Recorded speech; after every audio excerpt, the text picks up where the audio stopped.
بسم اللہ الرحمن الرحیم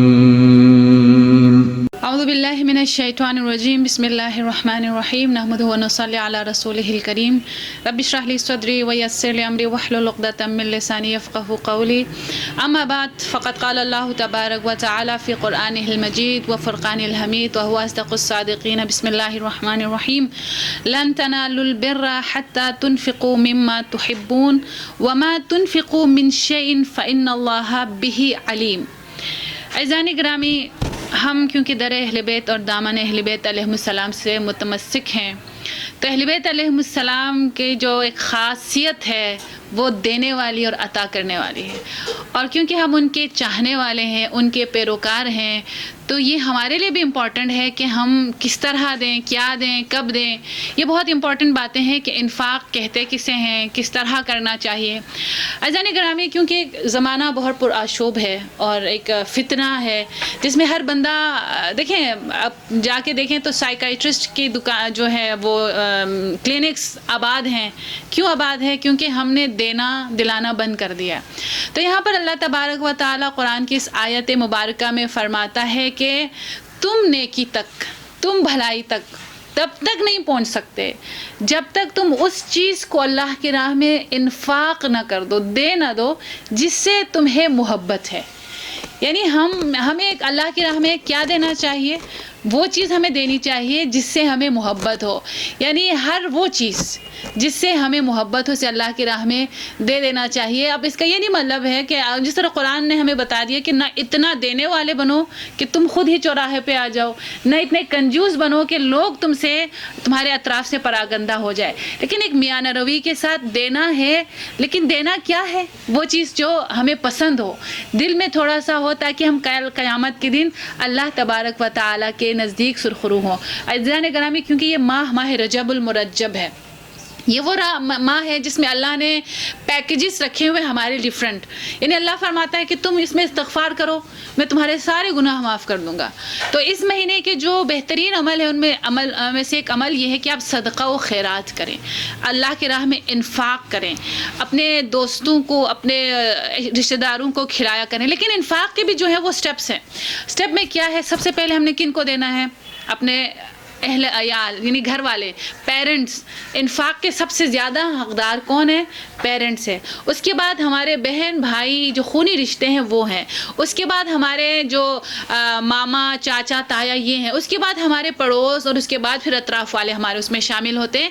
اور الحمدللہ عزیزان گرامی، ہم در اہل بیت سے متمسک ہیں، اور انہیں ہمیں وسیلے دیے ہوئے ہیں کہ ہم ڈفرینٹ موقعوں پر، ڈفرینٹ مناسبتوں پر ان کے لیے ہم اللہ کی راہ میں ان کے لیے ہدیہ کرتے رہیں۔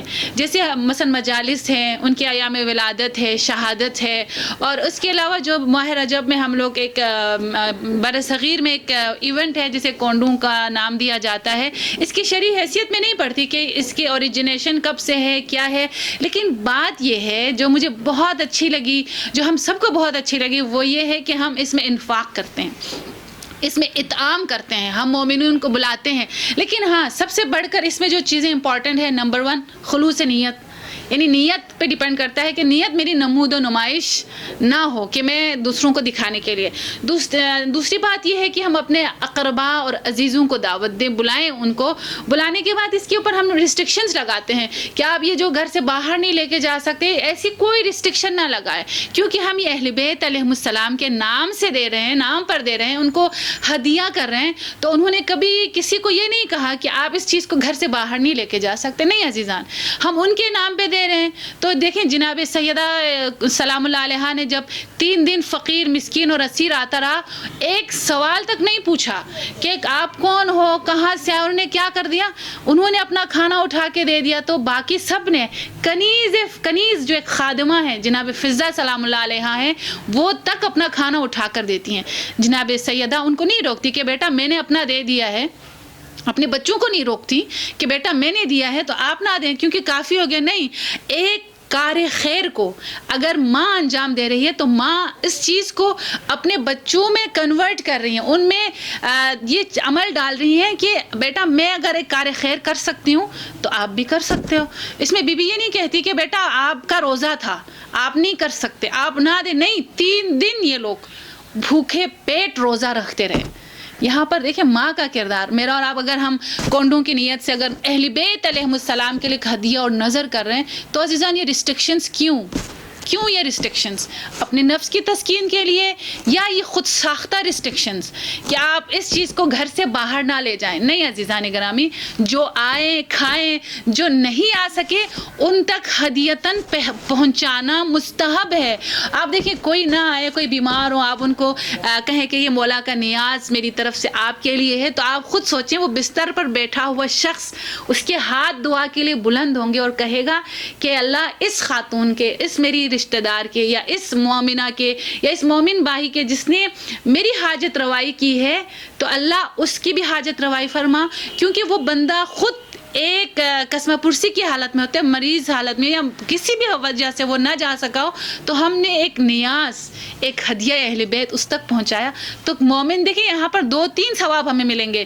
نمبر 1 ہدیہ پہنچانے کا، نمبر 2 قلب مومن کو شاد کرنے کا کہ ہم مومن کے دل کو خوشحال کرتے ہیں، اور نمبر 3 یہ کہ صلہ رحمی کا مجھے اور آپ کو ثواب ملتا ہے. اور عزیزان گرامی کونڈوں کو کس طرح منایا جائے، کس طرح کیا جائے، یہ بھی آپ کے اوپر ڈیپینڈ کرتا ہے کہ آپ اہل بیت کے نام سے جو دینا چاہیں، جس طرح دینا چاہیں.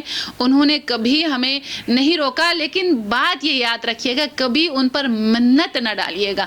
یہ نہ سوچیے گا کہ ہم کونڈے منا کر اپنے گھر میں سفرہ لگا کر ہم ان پر احسان کر رہے ہیں. نہیں عزیزان گرامی، اگر وہ مجھے اور آپ کو موقع دیتے ہیں نا تو ان کا احسان ہے میرے اور آپ کے اوپر. جیسے کہ ایک صحابی، ایک تاجر برادر جو ہے وہ چھٹے امام کی خدمت میں اپنا مال خمس لے کر جاتا ہے. تو دیکھا کہ وہ جب مال خمس لے کر گیا تو اس کے دل میں یہ بات آ گئی کہ شاید مولا کا کام نظام جو ہے وہ میرے خمس سے چلتا ہے، میرے اور آپ کے خمس سے چلتا ہے. تو مولا مسکرائے، اور مسکرانے کے بعد اس شخص کو تعلیم دینے کے لیے مولا نے فرمایا ایک تشت کو لایا جائے. وہاں پر مولا اس کے سامنے بیٹھ کر وضو کرتے ہیں. وہ شخص، اس کی آنکھوں سے مولا نے پردہ ہٹا لیا تو کیا دیکھتا ہے کہ مولا اپنے ہاتھ پر پانی ڈالتے جاتے ہیں، وضو کا پانی، عام پانی، وہ پانی سونے اور جواہرات میں تبدیل ہو جاتا ہے. اس کی آنکھیں کھلی کی کھلی رہ جاتی ہیں. تو مولا نے فرمایا مسکراتے ہوئے کبھی تم اپنے مال کی منت ہمارے اوپر نہ ڈالنا، بلکہ ہمارا احسان ہے تم لوگوں پر کہ ہم تمہارے مال کو پاک کرنے کے لیے، تمہیں اللہ کے نزدیک کرنے کے لیے، تمہارے تزکیہ انفاس کے لیے ہم تمہارا مال لے لیتے ہیں. جو ہم اور آپ آج جو ہے بیٹھ کر سوچتے ہیں کہ ہم خمس دیتے ہیں، زکوٰۃ دیتے ہیں تو ہم احسان کرتے نہیں. عزیزان گرامی یہ احسان ان پر نہیں ہے بلکہ احسان میرے اور آپ پر ہے کہ وہ ہمیں توفیق سے نواز رہے ہیں. تو کنڈے کی بھی یہی شرعی حیثیت ہے کہ آپ اور میں کبھی کنڈے کا دسترخوان بچھائیں تو کبھی ان کے اوپر منت نہ ڈالیں کہ ہم کریں، لیکن اہل بیت کسی کا احسان نہیں رکھتے. یہ بات ذہن میں رکھیے گا. جو کوئی بھی سفرہ اطعام کی نیت سے، غریب کو کھلانے کی نیت سے، رشتہ داروں کو کھلانے کی نیت سے اپنے گھر سفرہ بچھاتے ہیں تو اللہ تبارک و تعالیٰ اور اہل بیت علیہم السلام 1 سال کے اندر ان کا احسان انہیں پلٹا دیتے ہیں. اور ہم دیکھتے ہیں کہ جب بھی جس کے گھر میں سفرہ امام حسن بچتا ہے، جس کے گھر میں سفرہ امام جعفر صادق علیہ السلام بچتا ہے، ان کے نام سے بچتا ہے، تو اگلے سال تک ان کی دل کی مرادیں پوری ہوتی ہیں. تو عزیزان گرامی لن تنالوا البر حتى تنفقوا مما تحبون. اور اس کے بعد اللہ کیا فرماتا ہے؟ فإن اللہ به علیم، یعنی اللہ تمہارے دلوں کے راز سے واقف ہے. تو آئیے خلوص نیت سے اس سال کے سفروں کو، اس سال کے کنڈوں کو ہم مختص کرتے ہیں ظہور امام زمانہ کے لیے، اور ہم اللہ سے یہ دعا کریں کہ الہی پرآشوب دور، پرفتن دور ہے جس میں ہر شخص مبتلا ہے.